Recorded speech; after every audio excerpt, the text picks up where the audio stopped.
অধিক 9 গৰাকীকৈ লোক কৰোনা ভাইৰাছ ৰোগী চিনাক্ত হোৱাৰ পিছতে ৰেড জোনত পৰিণত হৈছিল গোলাঘাট জিলা। কিন্তু 17 এপ্ৰিলত কৰোনা ভাইৰাছৰ পৰা মুক্ত হোৱা 4 গৰাকী ৰোগীক স্বাস্থ্যমন্ত্ৰীৰ উপস্থিতিত মুকলি কৰি দিয়া হৈছিল।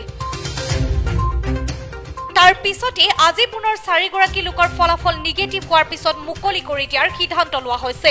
যদিও পুনৰ 14 দিনৰ বাবে কোৱাৰেণ্টাইনত ৰখা হ'ব বুলিও জানিবলৈ দিছে। ইফালে গোলাঘাট শ্বহীদ কুশল কোঁৱৰ অসামৰিক চিকিৎসালয়ত থকা কেৱল এগৰাকী মহিলা কৰোনা পজিটিভ বুলি চিকিৎসকে জানিবলৈ দিয়ে। কিন্তু বৰ্তমানলৈও ৰেড জোনতে আছে জিলাখন। দুখবৰ আছিল যে সেইদিনাখন আমাৰ 9 গৰাকী কেছ পজিটিভ ওলাইছিলে।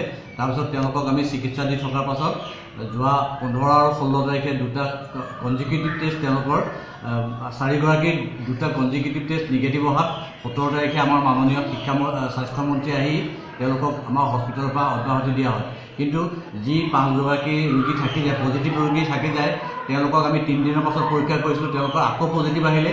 ইয়াৰ পাছত আমি 24 আৰু 24 তাৰিখে তেওঁলোকৰ ছেকেণ্ড চেম্পল আকৌ যেতিয়া পঠালোঁ, তেতিয়া আটাইকেইজনৰে নিগেটিভ আহিছিলে। কিন্তু যোৱাকালি আকৌ ছেকেণ্ড চেম্পল যেতিয়া ৰিপিট চেম্পল পঠালোঁ, তাৰে এজনৰ পজিটিভ আহিলে আৰু 4জনৰ নিগেটিভ আহিলে। সেই 4জনক আমি ডিচাৰ্জ দিবৰ কাৰণে যিটো গভৰ্ণমেণ্টৰ যিটো প্ৰক্ৰিয়া, সেই প্ৰক্ৰিয়াটো আৰম্ভ কৰিছোঁ আৰু সেইমতে আমি এজ পাৰ গাইডলাইন তেওঁলোকৰ গোটেই কাগজখিনি আমি ডিচাৰ্জৰ কাৰণে আমি গুৱাহাটীলৈ এতিয়া প্ৰেৰণ কৰি আছোঁ।